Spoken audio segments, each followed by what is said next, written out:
Crónica de una muerte anunciada, de Gabriel García Márquez. Capítulo 3. El abogado sustentó la tesis del homicidio en legítima defensa del honor, que fue admitida por el Tribunal de Conciencia, y los gemelos declararon al final del juicio que hubieran vuelto a hacerlo 1000 veces por los mismos motivos. Fueron ellos quienes vislumbraron el recurso de la defensa desde que se rindieron ante su iglesia pocos minutos después del crimen. Irrumpieron jadeando en la casa cural, perseguidos de cerca por un grupo de árabes enardecidos, y pusieron los cuchillos con el acero limpio en la mesa del padre Amador. Ambos estaban exhaustos por el trabajo bárbaro de la muerte, y tenían la ropa y los brazos empapados, y la cara embadurnada de sudor y de sangre todavía viva, pero el párroco recordaba la rendición como un acto de una gran dignidad. «Lo matamos a conciencia», dijo Pedro Vicario, «pero somos inocentes». «Tal vez ante Dios», dijo el padre Amador. «Ante Dios y ante los hombres», dijo Pablo Vicario. «Fue un asunto de honor». Más aún, en la reconstrucción de los hechos fingieron un encarnizamiento mucho más inclemente que el de la realidad, hasta el extremo de que fue necesario reparar con fondos públicos la puerta principal de la casa de Plácida Linero, que quedó desportillada a punta de cuchillo. En el panóptico de Riohacha, donde estuvieron 3 años en espera del juicio porque no tenían con qué pagar la fianza para la libertad condicional, los reclusos más antiguos los recordaban por su buen carácter y su espíritu social, pero nunca advirtieron en ellos ningún indicio de arrepentimiento. Sin embargo, la realidad parecía ser que los hermanos Vicario no hicieron nada de lo que convenía para matar a Santiago Nassar de inmediato y sin espectáculo público, sino que hicieron mucho más de lo que era imaginable para que alguien les impidiera matarlo, y no lo consiguieron. Según me dijeron años después, habían empezado por buscarlo en la casa de María Alejandrina Cervantes, donde estuvieron con él hasta las 2. Este dato, como muchos otros, no fue registrado en el sumario. En realidad, Santiago Nassar ya no estaba allí a la hora en que los gemelos dicen que fueron a buscarlo, pues habíamos salido a hacer una ronda de serenatas, pero en todo caso no era cierto que hubieran ido. Jamás habrían vuelto a salir de aquí, me dijo María Alejandrina Cervantes, y conociéndola también, nunca lo puse en duda. En cambio, lo fueron a esperar en la casa de Clotilde Armenta, por donde sabían que iba a pasar medio mundo menos Santiago Nassar. Era el único lugar abierto, declararon al instructor. Tarde o temprano tenía que salir por ahí, me dijeron a mí, después de que fueron absueltos. Sin embargo, cualquiera sabía que la puerta principal de la casa de Plácida Linero permanecía trancada por dentro, inclusive durante el día, y que Santiago Nassar llevaba siempre consigo las llaves de la entrada posterior. Por allí entró de regreso a su casa, en efecto, cuando hacía más de 1 hora que los gemelos Vicario lo esperaban por el otro lado, y si después salió por la puerta de la plaza cuando iba a recibir al obispo, fue por una razón tan imprevista que el mismo instructor del sumario no acabó de entenderla. Nunca hubo una muerte más anunciada. Después de que la hermana les reveló el nombre, los gemelos Vicario pasaron por el depósito de la pocilga, donde guardaban los útiles de sacrificio, y escogieron los 2 cuchillos mejores, uno de descuartizar, de 10 pulgadas de largo por 2,5 de ancho, y otro de limpiar, de 7 pulgadas de largo por 1,5 de ancho. Los envolvieron en un trapo, y se fueron a afilarlos en el mercado de carnes, donde apenas empezaban a abrir algunos expendios. Los primeros clientes eran escasos, pero 22 personas declararon haber oído cuanto dijeron, y todas coincidían en la impresión de que lo habían dicho con el único propósito de que los oyeran. Faustino Santos, un carnicero amigo, los vio entrar a las 3:20 cuando acababa de abrir su mesa de vísceras, y no entendió por qué llegaban el lunes y tan temprano, y todavía con los vestidos de paño oscuro de la boda. Estaba acostumbrado a verlos los viernes, pero un poco más tarde, y con los delantales de cuero que se ponían para la matanza. Pensé que estaban tan borrachos, me dijo Faustino Santos, que no solo se habían equivocado de hora, sino también de fecha. Les recordó que era lunes. ¿Quién no lo sabe, pendejo?, le contestó de buen modo Pablo Vicario. Solo venimos a afilar los cuchillos. Los afilaron en la piedra giratoria, y como lo hacían siempre, Pedro sosteniendo los 2 cuchillos y alternándolos en la piedra, y Pablo dándole vuelta a la manivela. Al mismo tiempo hablaban del esplendor de la boda con los otros carniceros. Algunos se quejaron de no haber recibido su ración de pastel, a pesar de ser compañeros de oficio, y ellos les prometieron que las harían mandar más tarde. Al final, hicieron cantar los cuchillos en la piedra, y Pablo puso el suyo junto a la lámpara para que destellara el acero. «Vamos a matar a Santiago Nassar», dijo. Tenían tan bien fundada su reputación de gente buena que nadie les hizo caso. «Pensamos que eran vainas de borrachos», declararon varios carniceros, lo mismo que Victoria Guzmán y tantos otros que los vieron después. Yo había de preguntarles alguna vez a los carniceros si el oficio de matarife no revelaba un alma predispuesta para matar un ser humano. Protestaron. Cuando uno sacrifica una res, no se atreve a mirarle a los ojos. Uno de ellos me dijo que no podía comer la carne del animal que degollaba.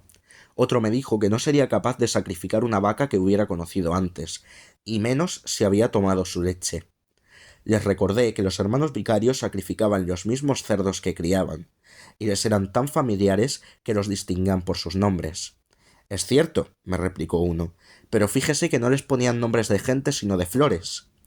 Faustino Santos fue el único que percibió una lumbre de verdad en la amenaza de Pablo Vicario, y le preguntó en broma por qué tenían que matar a Santiago Nassar habiendo tantos ricos que merecían morir primero. «Santiago Nassar sabe por qué», le contestó Pedro Vicario. Faustino Santos me contó que se había quedado con la duda y se la comunicó a un agente de la policía que pasó poco más tarde a comprar una libra de hígado para el desayuno del alcalde. El agente, de acuerdo con el sumario, se llamaba Leandro Pornoy y murió el año siguiente por una cornada de toro en la yugular durante las fiestas patronales. De modo que nunca pude hablar con él, pero Clotilde Armenta me confirmó que fue la primera persona que estuvo en su tienda cuando ya los gemelos vicarios se habían sentado a esperar. Clotilde Armenta acababa de reemplazar a su marido en el mostrador. Era el sistema habitual. La tienda vendía leche al amanecer y víveres durante el día, y se transformaba en cantina desde las 6 de la tarde. Clotilde Armenta la abría a las 3:30 de la madrugada. Su marido, el buen don Rogelio de la Flor, se hacía cargo de la cantina hasta la hora de cerrar. Pero aquella noche hubo tantos clientes descarriados de la boda que se acostó pasadas las 3 sin haber cerrado, y ya Clotilde Armenta estaba levantada más temprano que de costumbre, porque quería terminar antes de que llegara el obispo. Los hermanos vicario entraron a las 4:10. A esa hora solo se vendían cosas de comer, pero Clotilde Armenta les vendió una botella de aguardiente de caña, no solo por el aprecio que les tenía, sino también porque estaba muy agradecida por la porción de pastel de boda que le habían mandado. Se bebieron la botella entera con 2 largas tragantadas, pero siguieron impávidos. Estaban pasmados, me dijo Clotilde Armenta, y ya no podían levantar presión ni con petróleo de lámpara. Luego se quitaron las chaquetas de paño, las colgaron con mucho cuidado en el espaldar de las sillas y pidieron otra botella. Tenían la camisa sucia de sudor seco y una barba del día anterior que les daba un aspecto montuno. La segunda botella se la tomaron más despacio, sentados, mirando con insistencia hacia la casa de Plácido Alinero, en la acera de enfrente, cuyas ventanas estaban apagadas. La más grande del balcón era la del dormitorio de Santiago Nassar. Pedro Vicario le preguntó a Clotilde Armenta si había visto luz en esa ventana, y ella le contestó que no, pero le pareció un interés extraño. «¿Le pasó algo?», preguntó. «Nada», le contestó Pedro Vicario, «no más que lo andamos buscando para matarlo». Fue una respuesta tan espontánea que ella no pudo creer que fuera cierta, pero se fijó en que los gemelos llevaban 2 cuchillos de matarife envueltos en trapos de cocina. «¿Y se puede saber por qué quieren matarlo tan temprano?», preguntó. «Él sabe por qué», contestó Pedro Vicario. Clotilde Armenta los examinó en serio. Los conocía tan bien que podía distinguirlos, sobre todo después de que Pedro Vicario regresó del cuartel. «Parecían 2 niños», me dijo, y esa reflexión le asustó, pues siempre había pensado que solo los niños son capaces de todo. Así que acabó de preparar los trastos de la leche y se fue a despertar a su marido para contarle lo que estaba pasando en la tienda. Don Rogelio de la Flor la escuchó medio dormido. «No seas pendeja», le dijo. «Esos no matan a nadie y menos a un rico». Cuando Clotilde Armenta volvió a la tienda, los gemelos estaban conversando con el agente Leandro Pornoy, que iba por la leche del alcalde. No oyó lo que hablaron, pero supuso que algo le habían dicho de sus propósitos, por la forma en que observó los cuchillos al salir. El coronel Lázaro Aponte se había levantado un poco antes de las 4. Acababa de afeitarse cuando el agente Leandro Pornoy le reveló las intenciones de los hermanos Vicario. Había resuelto tantos pleitos de amigos la noche anterior que no se dio ninguna prisa por uno más.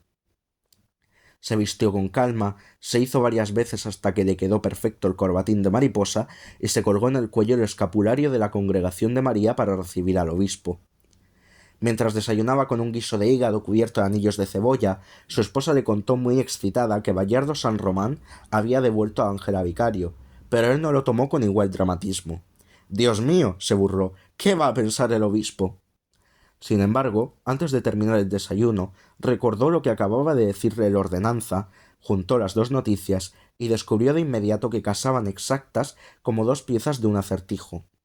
Entonces fue a la plaza por la calle del Puerto Nuevo, cuyas casas empezaban a revivir por la llegada del obispo. «Recuerdo con seguridad que eran casi las 5 y empezaba a llover», me dijo el coronel Lázaro Aponte. En el trayecto, 3 personas lo detuvieron para contarle en secreto que los hermanos Vicario estaban esperando a Santiago Nasar para matarlo, pero solo uno supo decirle dónde. Los encontró en la tienda de Clotilde Armenta. «Cuando los vi pensé que eran puras bravuconadas», me dijo con su lógica personal, «porque no estaban tan borrachos como yo creía». Ni siquiera los interrogó sobre sus intenciones, sino que les quitó los cuchillos y los mandó a dormir. Los trataba con la misma complacencia de sí mismo con que había sorteado la alarma de la esposa. «Imagínense», les dijo, «¿qué va a decir el obispo si los encuentra en ese estado?». Ellos se fueron. Clotilde Armenta sufrió una desilusión más con la ligereza del alcalde, pues pensaba que debía arrestar a los gemelos hasta esclarecer la verdad. El coronel Aponte le mostró los cuchillos como un argumento final. «Ya no tienen con qué matar a nadie», dijo. «No es por eso», dijo Clotilde Armenta. «Es para librar a esos pobres muchachos del horrible compromiso que les ha caído encima». Pues ella lo había intuido. Tenía la certidumbre de que los hermanos Vicario no estaban tan ansiosos por cumplir la sentencia como por encontrar a alguien que les hiciera el favor de impedírselo. Pero el coronel Aponte estaba en paz con su alma. «No se detiene a nadie por sospechas», dijo.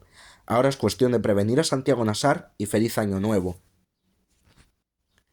Clotilde Armenta recordaría siempre que el talante rechoncho del coronel Aponte le causaba una cierta desdicha, y en cambio yo lo evocaba como un hombre feliz, aunque un poco trastornado por la práctica solitaria del espiritismo aprendido por correo. Su comportamiento de aquel lunes fue la prueba terminante de su frivolidad. La verdad es que no volvió a acordarse de Santiago Nasar hasta que lo vio en el puerto, y entonces se felicitó por haber tomado la decisión justa. Los hermanos Vicario les habían contado sus propósitos a más de 12 personas que fueron a comprar leche, y éstas los habían divulgado por todas partes antes de las 6. A Clotilde Armenta le parecía imposible que no se supiera en la casa de enfrente. Pensaba que Santiago Nasar no estaba allí, pues no había visto encenderse la luz del dormitorio, y a todo el que pudo le pidió prevenirlo donde lo vieran. Se lo mandó a decir, inclusive, al padre Amador, con la novicia de servicio que fue a comprar la leche para las monjas. Después de las 4, cuando vio luces en la cocina de la casa de Plácido Harinero, le mandó el último recado urgente a Victoria Guzmán con la pordiosera que iba todos los días a pedir un poco de leche por caridad.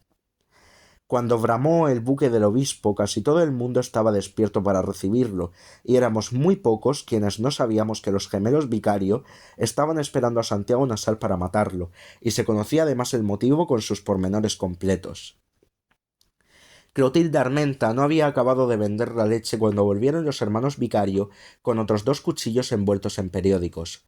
Uno era de descuartizar, con una hoja oxidada y dura de 12 pulgadas de largo por 3 de ancho, que había sido fabricado por Pedro Vicario con el metal de una cegueta, en una época en que no venían cuchillos alemanes por causa de la guerra. El otro era más corto, pero ancho y curvo. El juez instructor lo dibujó en el sumario, tal vez porque no lo pudo describir, y se arriesgó apenas a indicar que parecía un alfanje en miniatura. Fue con estos cuchillos que se cometió el crimen, y ambos eran rudimentarios y muy usados. Faustino Santos no pudo entender lo que había pasado. Vinieron a afilar otra vez los cuchillos, me dijo, y volvieron a gritar para que los oyeran que iban a sacarle las tripas a Santiago Nasar. Así que yo creí que estaban mamando gallo, sobre todo porque no me fijé en los cuchillos, y pensé que eran los mismos. Esta vez, sin embargo, Clotilde Armenta notó desde que los vio entrar que no llevaban la misma determinación de antes. En realidad, habían tenido la primera discrepancia. No solo eran mucho más distintos por dentro de lo que parecían por fuera, sino que en emergencias difíciles tenían caracteres contrarios. Sus amigos lo habíamos advertido desde la escuela primaria.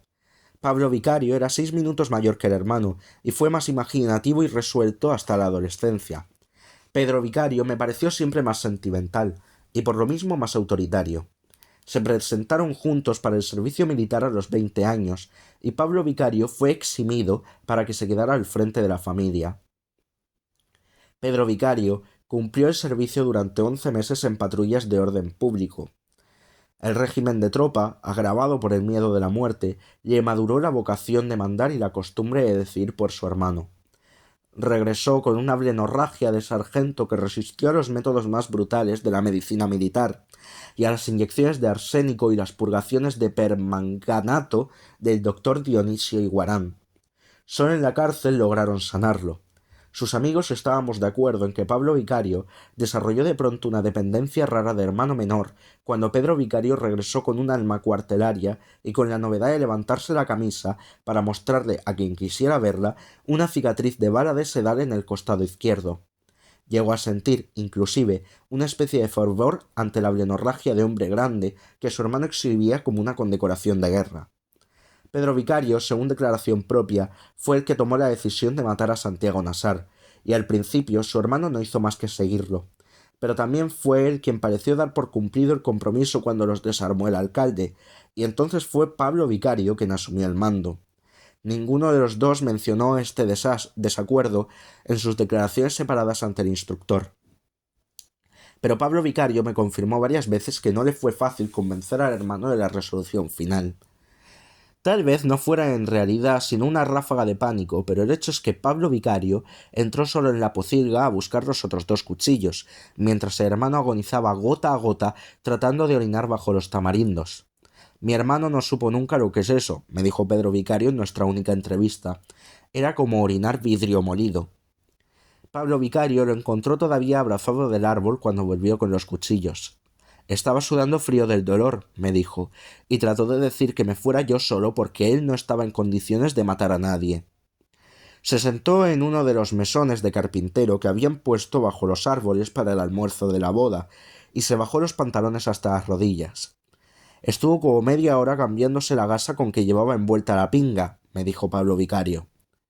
En realidad no se demoró más de 10 minutos, pero fue algo tan difícil y tan enigmático para Pablo Vicario que lo interpretó como una nueva artimaña del hermano para perder el tiempo hasta el amanecer. De modo que le puso el cuchillo en la mano y se lo llevó casi por la fuerza a buscar la honra perdida de la hermana. Esto no tiene remedio, le dijo, es como si ya no se hubiera sucedido.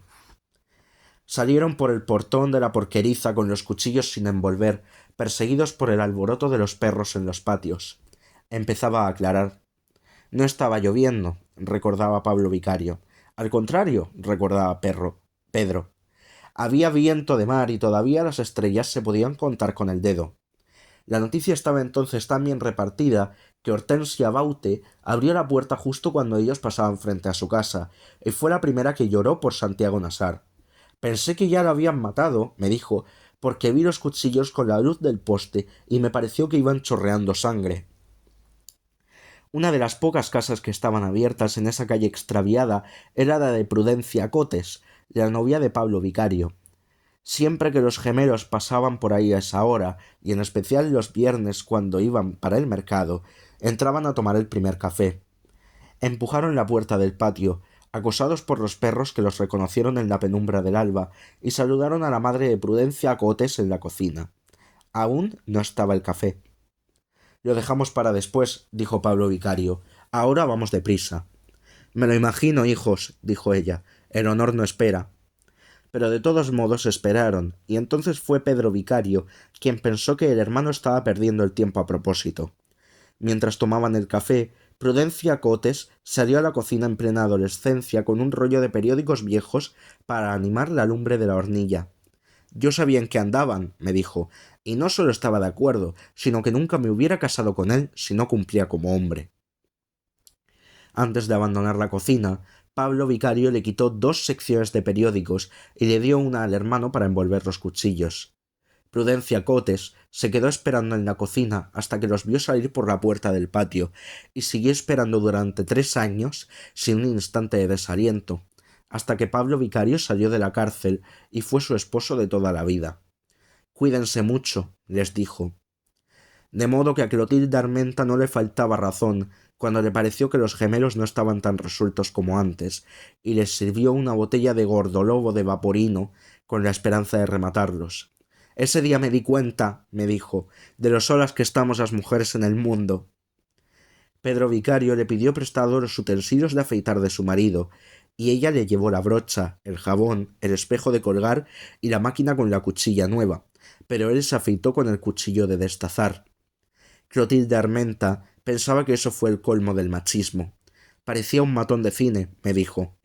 Sin embargo, él me explicó después, y era cierto, que en el cuartel había aprendido a afeitarse con navaja barbera, y nunca más lo pudo hacer de otro modo. Su hermano, por su parte, se afeitó del modo más humilde con la máquina prestada de don Rogelio de la Flor. Por último se bebieron la botella en silencio, muy despacio, contemplando con el aire helero de los amanecidos la ventana apagada en la casa de enfrente, mientras pasaban clientes fingidos comprando leche sin necesidad y preguntando por cosas de comer que no existían, con la intención de ver si era cierto que estaban esperando a Santiago Nasar para matarlo. Los hermanos Vicario no verían encenderse esa ventana. Santiago Nasar entró en su casa a las 4:20, pero no tuvo que encender ninguna luz para llegar al dormitorio porque el foco de la escalera permanecía encendido durante la noche. Se tiró sobre la cama en la oscuridad y con la ropa puesta, pues solo le quedaba 1 hora para dormir, y así lo encontró Victoria Guzmán cuando subió a despertarlo para que recibiera al obispo. Habíamos estado juntos en la casa de María Alejandrina Cervantes hasta pasadas las 3, cuando ella misma despachó a los músicos y apagó las luces del patio de baile para que sus mulatas de placer se acostaran solas a descansar. Hacía 3 días con sus noches que trabajaban sin reposo, primero atendiendo en secreto a los invitados de honor y después destrampadas a puertas abiertas con los que nos quedamos incompletos con la parranda de la boda. María Alejandrina Cervantes, de quien decíamos que sólo había de dormir una vez para morir, fue la mujer más elegante y la más tierna que conocí jamás, y la más servicial en la cama, pero también la más severa. Había nacido y crecido aquí, y aquí vivía, en una casa de puertas abiertas con varios cuartos de alquiler, y un enorme patio de baile con calabazos de luz comprados en los bazares chinos de Paramaribo. Fue ella quien arrasó con la virginidad de mi generación. Nos enseñó mucho más de lo que debíamos aprender, pero nos enseñó sobre todo que ningún lugar de la vida es más triste que una cama vacía. Santiago Nasar perdió el sentido desde que la vio por primera vez. Yo lo previne. Halcón que se atreve con garza guerrera peligros espera. Pero él no me oyó, aturdido por los silbos quiméricos de María Alejandrina Cervantes.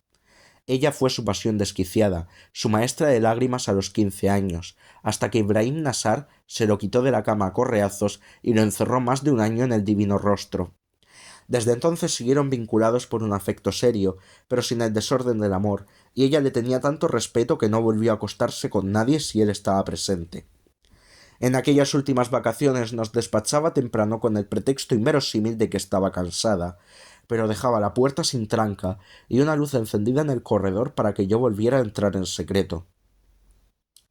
Santiago Nasar tenía un talento casi mágico para los disfraces, y su diversión predilecta era trastocar la identidad de las mulatas. Saqueaba los roperos de unas para disfrazar a las otras, de modo que todas terminaban por sentirse distintas de sí mismas e iguales a las que no eran. En cierta ocasión, una de ellas se vio repetida en otra con tal acierto que sufrió una crisis de llanto. Sentí que me había salido del espejo, dijo, pero aquella noche María Alejandrina Cervantes no permitió que Santiago Nasar se complaciera por última vez en sus artificios de transformista, y lo hizo con pretextos tan frívolos que el mal sabor de ese recuerdo le cambió la vida. Así que nos llevamos a los músicos a una ronda de serenatas y seguimos la fiesta por nuestra cuenta, mientras los gemelos Vicario esperaban a Santiago Nassar para matarlo. Fue a él a quien se le ocurrió, casi a las 4, que subiéramos a la colina del viudo de Shoes para cantarle a los recién casados. No solo les cantamos por las ventanas, sino que tiramos cohetes y reventamos petardos en los jardines, pero no percibimos ni una señal de vida dentro de la quinta. No se nos ocurrió que no hubiera nadie, sobre todo porque el automóvil nuevo estaba en la puerta, todavía con la capota plegada y con las cintas de raso y los macizos de azahares de parafina que les habían colgado en la fiesta. Mi hermano Luis Enrique, que entonces tocaba la guitarra como un profesional, improvisó en honor de los recién casados una canción de equívocos matrimoniales. Hasta entonces no había llovido. Al contrario, la luna estaba en el centro del cielo y el aire era diáfano, y en el fondo del precipicio se veía el reguero de luz de los fuegos fatuos en el cementerio. Del otro lado se divisaban los sembrados de plátanos azules bajo la luna, las ciénagas tristes y la línea fosforescente del Caribe en el horizonte. Santiago Nassar señaló una lumbre intermitente en el mar y nos dijo que era el ánima en pena de un barco negrero que se había hundido con un cargamento de esclavos del Senegal frente a la boca grande de Cartagena de Indias. No era posible pensar que tuviera algún malestar de la conciencia, aunque entonces no sabía que la efímera vida matrimonial de Ángela Vicario había terminado 2 horas antes. Bayardo San Román le había llevado a pie a casa de sus padres para que el ruido del motor no delatara su desgracia antes de tiempo, y estaba otra vez solo y con las luces apagadas en la quinta feliz del viudo de Shoes. Cuando bajamos la colina, mi hermano nos invitó a desayunar con pescado frito en las fondas del mercado, pero Santiago Nassar se opuso porque quería dormir 1 hora hasta que llegara el obispo.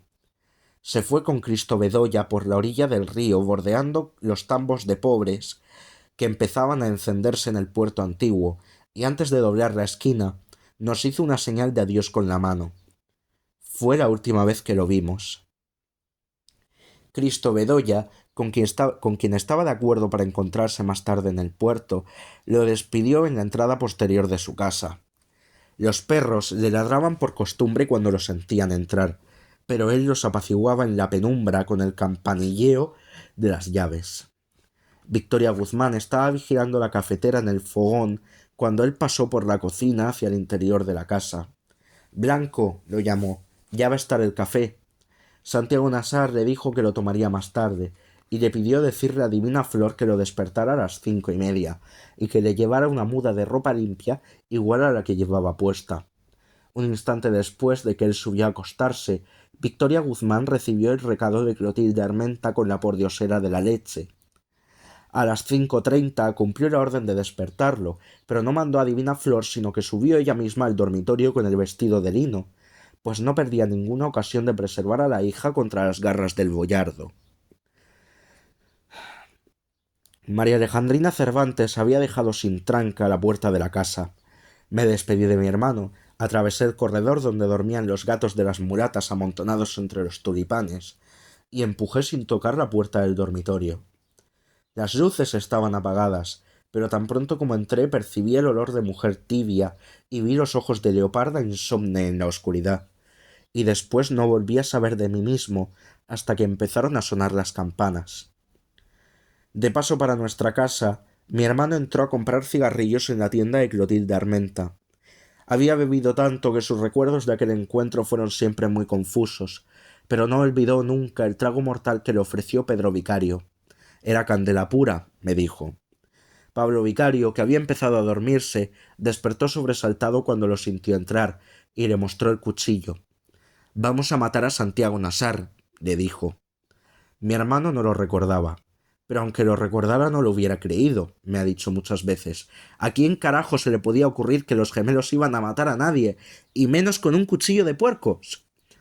Luego le preguntaron dónde estaba Santiago Nassar, pues los habían visto juntos a las 2, y mi hermano no recordó tampoco su propia respuesta. Pero Clotilde Armenta y los hermanos Vicario se sorprendieron tanto al oírla que la dejaron establecida en el sumario con declaraciones separadas. Según ellos, mi hermano dijo: Santiago Nassar está muerto. Después impartió una bendición episcopal Tropezó en el pretil de la puerta y salió dando tumbos. En medio de la plaza se cruzó con el padre Amador. Iba para el puerto con sus ropas de oficial, seguido por un acólito que tocaba la campanilla y varios ayudantes con el altar para la misa campal del obispo. Al verlos pasar, los hermanos vicarios se santiguaron. Clotilde Armenta me contó que habían perdido las últimas esperanzas cuando el párroco pasó de largo frente a su casa. Pensé que no había recibido mi recado, dijo.